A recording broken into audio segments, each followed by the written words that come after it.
So we're looking at these two dresses.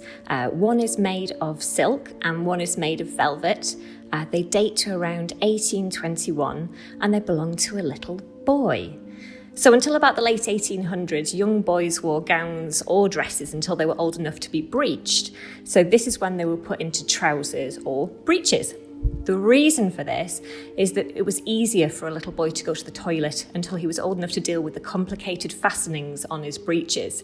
It wasn't just a zip like we have today, it would be several concealed buttons that were very fiddly. In the 1820s, when these dresses date to, boys were breeched when they were about 3 years old, but it could vary between about 2 years and 8 years of age. Breeching was an important rite of passage in a boy's life that was usually celebrated with a party. So he might go around the local area with his family showing off his clothes, especially his brand new trousers, and receiving gifts from his neighbours. This was also the time that his father would start to show more of an interest in raising his son for the first time in his life.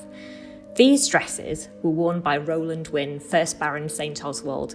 In 1859, Rowland Wynne discovered ironstone on his land near Scunthorpe, which resulted in him leading the way in establishing Scunthorpe as a national iron production centre.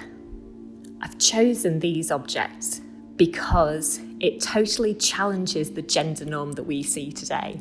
When people realise that these belong to a little boy rather than a little girl, they just can't believe it. I mean, this is where we get christening gowns from today.